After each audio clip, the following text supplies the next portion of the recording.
es Las Olas de la Semana, un programa de Pijama Surf con los temas que nos tocó navegar juntos estos últimos días.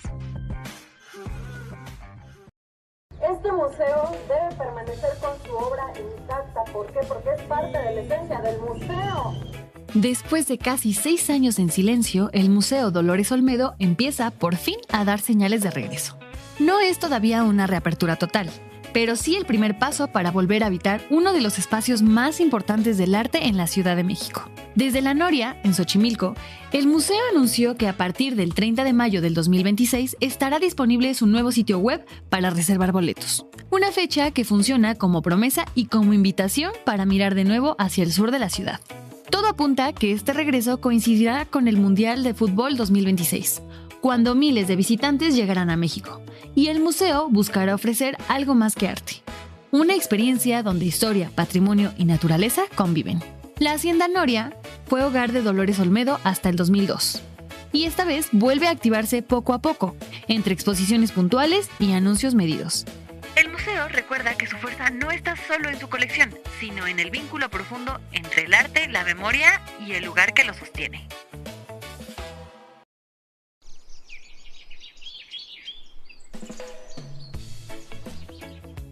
Cada año llega a México uno de los espectáculos naturales más impresionantes de Norteamérica. Se trata de la llegada de millones de mariposas monarca a los bosques del centro del país, quienes después de recorrer hasta 4.500 kilómetros desde Canadá y Estados Unidos, arriban a los bosques de Oyamel para poder reproducirse. Las mariposas que realizan este viaje pertenecen a una generación muy especial, conocida como Matusalén. A diferencia de otras que viven apenas unas cuantas semanas, estas pueden vivir hasta 8 meses y dedican gran parte de su vida a la migración. Lo más sorprendente es que ninguna ha estado antes en México, pero aún así logran llegar a los mismos santuarios cada año gracias a un instinto heredado. Estos espacios forman parte de la Reserva de la Biosfera Mariposa Monarca, reconocida por la Organización de las Naciones Unidas para la Educación, la Ciencia y la Cultura. Entre los más visitados se encuentran El Rosario y Sierra Chincua en Michoacán, así como Piedra Herrada y La Mesa en el Estado de México. A partir del 17 de enero, esta vivencia será más accesible gracias a una nueva ruta turística impulsada por Turibús y Turitour, en colaboración con la agencia Reiletes. Estos recorridos salen desde la Ciudad de México e incluyen transporte y guía, facilitando así la visita a los santuarios de manera organizada y responsable. La estancia dentro del santuario es breve y está regulada para proteger el ecosistema. Por lo tanto, se pide a los visitantes guardar silencio y seguir las indicaciones, ya que las mariposas son especialmente sensibles al ruido y a las alteraciones del entorno. Visitar el santuario de la mariposa monarca es un recordatorio del equilibrio de la naturaleza, de los largos ciclos migratorios y de la importancia de conservar estos espacios que hacen posible uno de los viajes más extraordinarios del mundo natural. Hacer conscientes que es una canción lúdica, es para pasarla bien, no para perpetuar formas de ser ni acciones. A mediados de la semana, la banda mexicana Café Tacuba causó revuelo por su anuncio de que buscará retirar su música de Spotify. Esto luego de que a finales del año pasado volvió a circular información sobre las inversiones que hace Daniel Ek, fundador y CEO de la plataforma de streaming de música, en empresas dedicadas a la producción de armas, específicamente de drones de combate. Ek, en efecto, invirtió a mediados de 2025 cerca de 600 millones de euros en la startup alemana Helsing, dedicada a producir dispositivos que llaman sistemas de armas autónomos, es decir, armamento diseñado para operar sin mediación humana. En otras palabras, se trata de drones de combate equipados con inteligencia artificial, los cuales ya han sido utilizados en Ucrania. Además de su relación con la industria armamentista y de guerra, Spotify también ha sido señalada por ser una de las plataformas que menos regalías paga a los músicos que conforman su catálogo. Aunque la cifra exacta depende del tipo de suscripción del usuario y del acuerdo de reparto, Spotify paga más o menos entre 0.003 y 0.05 centavos de dólar por reproducción. Solo para tener un punto de comparación, Apple Music paga cerca de $1 centavo de dólar por reproducción. En ese contexto, Café Tacuba se ha sumado a la decisión que han tomado otras bandas y músicos en el mundo, como Godspeed You, Black Emperor, King Gizzard and the Lizard Wizard, Deer Hoff y algunos más, en una decisión que no es para nada sencilla, toda vez que Spotify es la plataforma de su tipo más utilizada en el mundo, con cerca de 713 millones de usuarios, lo que representa más o menos un tercio del mercado.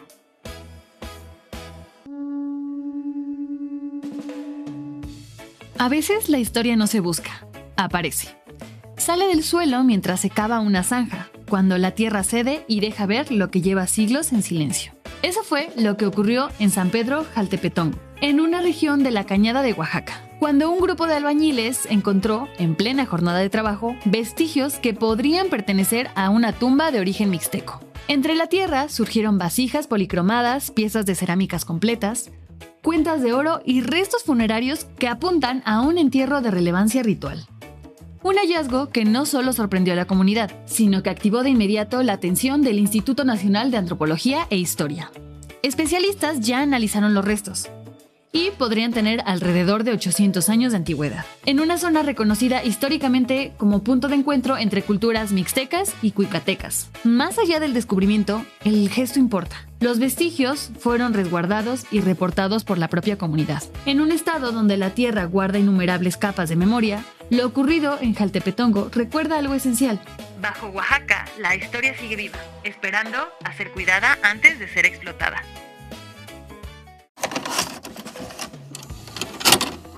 ¿Todo tiempo pasado fue mejor? Al parecer, las generaciones siempre tienen un sentimiento de nostalgia por aquellas épocas en las que no vivieron. El diccionario de las penas obscuras lo define como anemoia, un anhelo por tiempos idealizados inspirados por fotos, música o historias que se siente emocionalmente cercano a pesar de ser ajeno. Hoy, este fenómeno se hace visible en la vida cotidiana de la generación Z, sí, de aquellas personas que nacieron entre 1997 y el 2012. Basta con observar el transporte público, las escuelas o las reuniones sociales. Donde antes había AirPods, hoy vuelven los audífonos con cables. Las fotos ya no solo se toman con el celular, también regresan las cámaras. Las notas digitales se sustituyen por libretas y plumas y con ello se genera una forma más íntima de registrar la vida diaria. Lo mismo ocurre con el consumo cultural. Las plataformas de música dominadas por algoritmos comienzan a perder terreno frente a los vinilos, los discos compactos o incluso los cassettes. En la lectura, el libro físico vuelve a ganar valor por la experiencia sensorial que ofrece. Pasar las páginas, escuchar el papel e incluso oler la tinta. Pero este regreso al pasado no es una casualidad. Estudios como el de GWI, Cómo impulsa la nostalgia a la generación Z y los millennials, señalan que el 37% de esta generación siente nostalgia por los años 90. A esto se suma otro dato muy relevante. Casi la mitad de los jóvenes entre 14 y 22 años considera que las redes sociales les quitan tiempo para otras actividades y afectan su capacidad de atención. Entonces, ¿la generación nativa digital ya se cansó de lo digital? La nostalgia funciona aquí como un refugio simbólico, pues no es tanto el deseo de volver a un tiempo en específico, sino la necesidad de recuperar experiencias más lentas, tangibles y significativas. En medio de una sarta de notificaciones simétricas, la generación Z parece ensayar formas de reapropiarse de su atención y de su intimidad. Ahora bien, alejarse parcialmente de lo digital no implica rechazar la tecnología en sí. En todo caso, se trata de cuestionar el lugar que ocupa en la vida cotidiana. La anemoia, entonces, se convierte en una herramienta muy útil para imaginar alternativas. Sin embargo, esto no es propio de los también llamados centennials, sino de la juventud en general, que encuentra en el pasado una alternativa ante un futuro saturado y poco esperanzador. ¡Apoyo total al refugio franciscano! En las últimas semanas en la Ciudad de México, un refugio canino ubicado en Coajimalpa, al poniente de la capital, ha protagonizado un conflicto en el que terminó interviniendo el gobierno local con una presencia pocas veces vista. Con el nombre de Refugio Franciscano, el establecimiento operaba desde hace cerca de 3 décadas a instancias de la última voluntad de Antonio Hagenbeck, médico y ex senador de la República que heredó parte de su fortuna a la causa altruista de la protección de los animales. En ese contexto, Hagenbeck creó una fundación con su nombre y a través de ella legó un enorme terreno de poco más de 16 hectáreas para establecer un albergue que sirviera para rescatar y cuidar animales, especialmente domésticos como perros y gatos, aunque en la historia del refugio franciscano hubo algunos otros inquilinos. Eventualmente, sin embargo, y más aún en los tiempos codiciosos que vivimos, Las disposiciones de Hagenbeck fueron disolviéndose frente a la voracidad de sus herederos o de los grandes capitales inmobiliarios que están siempre en búsqueda de predios de fácil adquisición que puedan reportar un gran retorno de inversión. Desde finales de 2025, la Fundación Hagenbeck, presidida ahora por Carmela Rivero, emprendió acciones jurídicas y de intimidación en contra del refugio franciscano, las cuales culminaron en el desalojo del albergue el 7 de enero pasado, con apoyo de la fuerza pública y aun cuando no había condiciones justas para reubicar a los animales que todavía se encontraban en el lugar. El conflicto entre la fundación y el refugio franciscano tiene más aristas e intereses,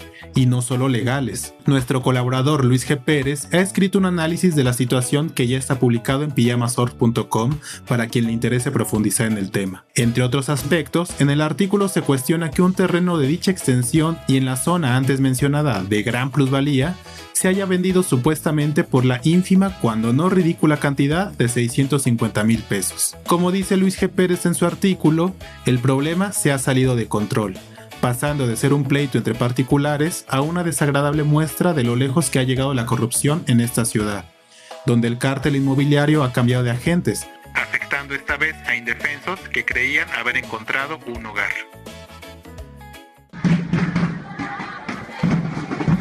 En el invierno de 1912, una ciudad industrial llamada Lawrence, en Massachusetts, se convirtió en el escenario de una de las huelgas más importantes del siglo XX. No fue un estallido espontáneo, fue una decisión colectiva. Miles de trabajadoras y trabajadores textiles, en su mayoría mujeres inmigrantes, dejaron las fábricas para exigir algo que entonces parecía radical: salarios justos, condiciones dignas y una vida que no fuera solo trabajo. Así nació la famosa huelga del pan y las rosas. El lema lo decía todo. El pan era lo básico: comer, pagar renta, sobrevivir. Las rosas representaban algo más profundo: tiempo, bienestar, cultura y dignidad. No se trataba solo de trabajar menos horas, sino de poder vivir mejor. La huelga duró más de 2 meses. Resistió represión, violencia y criminalización, y terminó con aumentos salariales y mejoras laborales. Pero su verdadero legado fue otro: demostrar que la lucha obrera podía hablar de la vida, no solo del salario. Más de 100 años después, Pan y Rosas sigue más vigente que nunca, porque aún hoy, para muchas personas, lo básico y lo digno sigue pareciendo cada vez más un lujo. Y esa pregunta incómoda sigue ahí: ¿para qué trabajamos si no es para vivir? ¿Te has preguntado por qué en Corea del Sur el servicio militar es obligatorio, incluso para figuras del entretenimiento como BTS? Tras cumplir con este requisito, los integrantes de la banda de K-pop anunciaron oficialmente su regreso a los escenarios con un tour mundial. Esta semana se dieron a conocer las fechas del BTS World Tour 2026, que se extenderá de abril a marzo de 2027 y que ha generado gran expectativa entre sus seguidores. Por mencionarlo, la gira incluye conciertos en países como Argentina, Brasil, Chile, Colombia, Estados Unidos, México y Perú. En el caso de nuestro país, BTS se presentará en el Estadio GNP de la Ciudad de México los días 7, 9 y 10 de mayo. Pero más allá del fenómeno musical, vale la pena entender el contexto. En Corea del Sur, el servicio militar es una experiencia muy importante en la vida de millones de hombres jóvenes.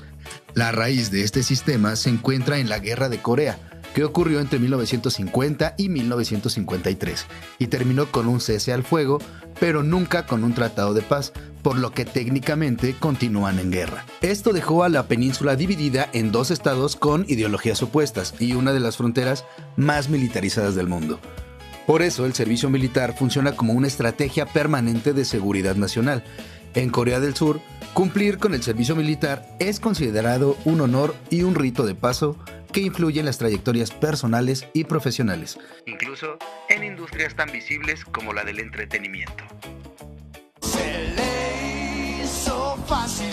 El 10 de enero pasado se cumplió un aniversario más del fallecimiento de Mario Santiago Papasquiaro, seudónimo literario de José Alfredo Zendejas Pineda, poeta mexicano que en buena medida pasó a la historia de nuestras letras por su amistad personal y artística con Roberto Bolaño, quien lo convirtió en uno de los protagonistas de Los Detectives Salvajes, probablemente la última gran novela latinoamericana del siglo XX en donde aparece con el nombre de Ulises Lima. Este detalle no es menor, pues sin restarle mérito propio a Papasquiaro y a su obra, parece probable que esto hubiera caído en el olvido o acaso en el conocimiento de unos cuantos de no haber sido por su su relación con Bolaño. En una época en que las letras mexicanas estaban dominadas por el grupo encabezado por Octavio Paz, poetas como Papasquiaro estaban de alguna manera condenados a la marginalidad, a publicar en fanzines y ediciones de autor, lejos de las grandes editoriales y de las revistas y suplementos de circulación nacional. En este sentido, cabría preguntarse si esa vocación contestataria o contracultural que se le atribuye a su obra poética y al infrarrealismo que fundó junto a Bolaño y otros poetas de la época, fue más bien el resultado de la concentración de poder que mantenían entonces ciertas élites intelectuales de México. Papasquiaro, después de todo, se relacionó también con figuras importantísimas para las letras mexicanas como José Revueltas y Efraín Huerta,